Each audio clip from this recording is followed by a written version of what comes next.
নমস্কাৰ দোস্ত, আজি এটা বেলেগ কেছৰ বিষয়ে আলোচনা কৰিম।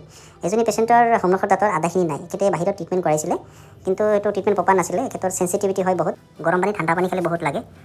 এক্সৰেৰ কাৰণে এটা এডভাইচ কৰিলোঁ। এক্সৰেত দেখা পালোঁ দাঁতত ওপৰৰ পৰ্চনত এটিজেন আছে, দাঁতটো খাই গৈছে। ৰুট কেনেলৰ ট্ৰিটমেণ্ট কৰাৰ পিছত দেখা পালোঁ তেনেকুৱা ধৰণৰ কোনো ঠাণ্ডা, গৰম, টেঙা, মিঠা একোৱেই দাঁতত লগা নাই। দাঁতটো শ্বৰ্ট থকাৰ কাৰণে আৰু ওপৰত বিল্ড আপ কৰাৰ কাৰণে দাঁতৰ ভিতৰত এটা ফাইবাৰ পোষ্ট ইনচাৰ্ট কৰিব লাগিব। তাৰপিছত আমি কম্পজিটেৰে বিল্ড আপ কৰিলোঁ ধুনীয়াকৈ, আৰু হাতেৰে কনডেন্স কৰি যাতে পোষ্টটো ওলাই নাহে, ভিতৰত ভালকৈ থাকে। তাৰপিছত আমি লাইট কালাৰত এইখিনি যিমান পাৰোঁ ষ্ট্ৰং কৰিবলৈ চেষ্টা কৰিম। এই পোষ্টটো সাধাৰণতে বায়'কম্পেবিলিটি হয়। দাঁতত বা চাৰিওফালে থকা যিবোৰ আলু আছে কোনো ধৰণৰ ইফেক্ট নহয়, তাতে কোনো ধৰণৰ ক্ষতি নহয়। সম্পূৰ্ণ মেডিকেল প্ৰচিডিউৰে কামখিনি কৰা হয় আমাৰ ইয়াতে।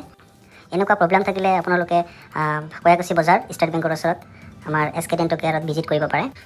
আমাৰ ইয়াত দন্তজনিত ৰোগৰ যিকোনো ধৰণৰ চিকিৎসা কৰা হয় সম্পূৰ্ণ মেডিকেল প্ৰচিডিউৰ ফ'ল' কৰি। যিকেই নহওক, তো দাঁতৰ ওপৰত এনেকুৱা ধৰণৰ কাটিং কৰা হয় কাৰণ আমি দাঁতৰ ওপৰত এটা কভাৰ অৰ্থাৎ এটা প্ৰস্থেচিছ লগাব লাগে, যিটো লাইফ টাইমৰ কাৰণে হয়।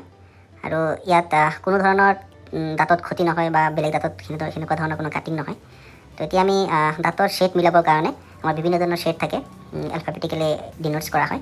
তো দাঁতৰ কালাৰ আমি মেটচ কৰোঁ যিমান সম্ভৱ হয়। তাৰপিছত সেইটো আমি লেবত পঠাই দিওঁ।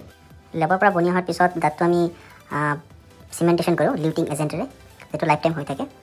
এনেকুৱা প্ৰব্লেম থাকিলে আমাৰ SK ডেণ্টেল কেয়াৰত আপোনালোকে ভিজিট কৰিব পাৰে। ধন্যবাদ।